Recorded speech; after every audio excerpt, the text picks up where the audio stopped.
leave your messages, press 1. I heard someone calling my name repeatedly, but it was a voice I couldn't recognize. I opened my eyes and looked around. I was on a hospital bed, circled by nurses. Mr. Johnson?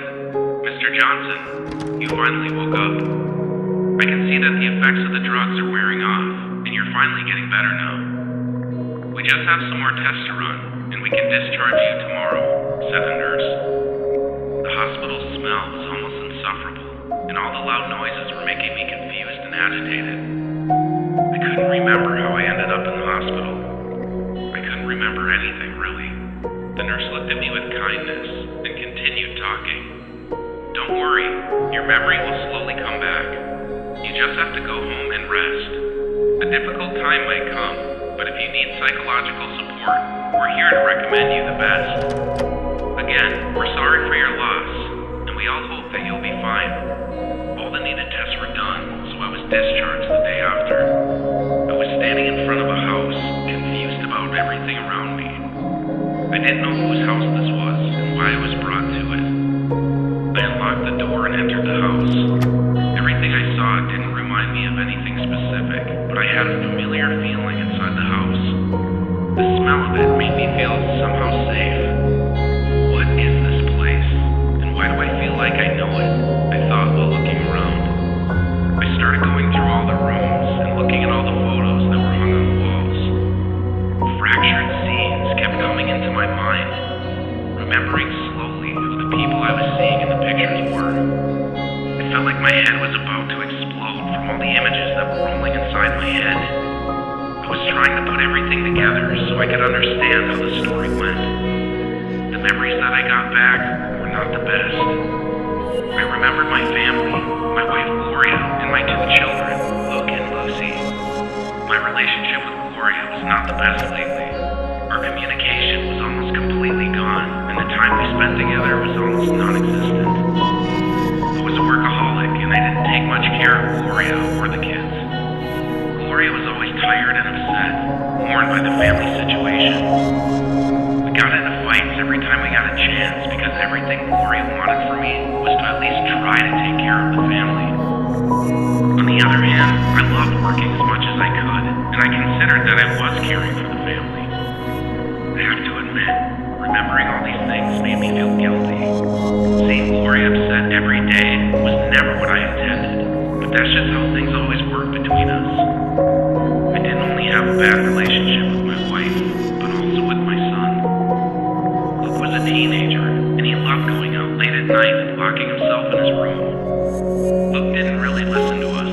He liked being a rebel and only doing what he wanted. The problem is that I didn't really try to fix the relationship with my son, Gloria being the only one that was taking care of Luke's education. I was always working, and when I wasn't, I never really got the necessary power to have that discussion with him. Luke was rarely with us because he was rarely home. He never ate with us or talked to us. When he was home, he was either playing video games or playing the guitar, but not leaving his room.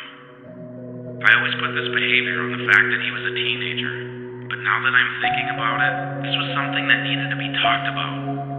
Lucy was the only one that everyone got along with very well, because she was still a very little child. Lucy was the kid that every parent wishes for. She rarely cries or complains about anything. Always happy and smiling, Lucy was the only one that made Gloria feel better.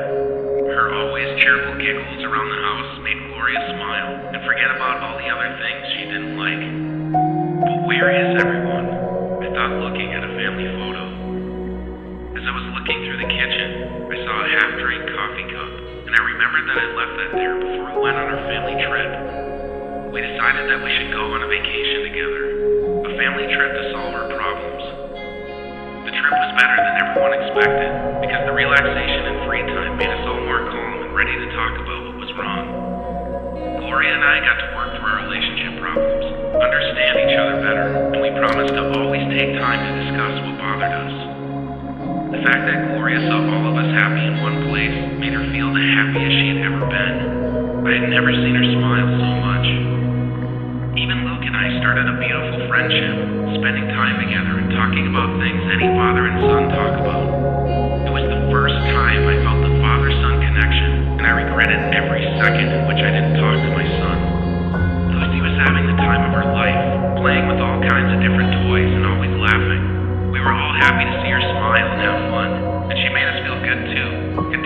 us with their positive energy. As I kept remembering things about the trip, I got a bad feeling. My heart started beating faster, and I felt my stomach turning, and different images started flowing through my mind. Unfortunately, our amazing trip took a bad turn on our way back home. I was driving, talking to Gloria, and the kids were sleeping in the back seat. The music was playing ambiently. The kids were snoring, and I was driving on the highway. In that moment of inattention, I crashed the car brutally into a truck that was stationed in the emergency lane. The image and sound of the car crashing was the last thing I remembered before waking up in the hospital. The scene of the accident kept rolling in my head again and again, and I felt like crying on the floor, just now understanding what happened. The sadness and guilt started crawling straight inside my heart. My body was shaking, and I couldn't stop crying. I'd lost the family that I just got back, and we just started forming a real family again, and I ruined everything. All the time I spent in the office working and not spending time with my family was now my biggest regret.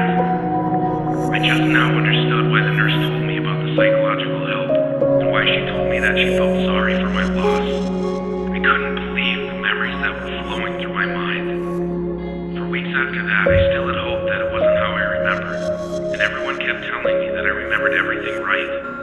No matter how hard I tried, or how many times I visited the psychologist, depression still got me. Everyone was telling me that I should forgive myself, and that life goes on, but my thoughts were not even close to forgiveness. I wish I had never got my memory back, was the first thing I said every morning when I woke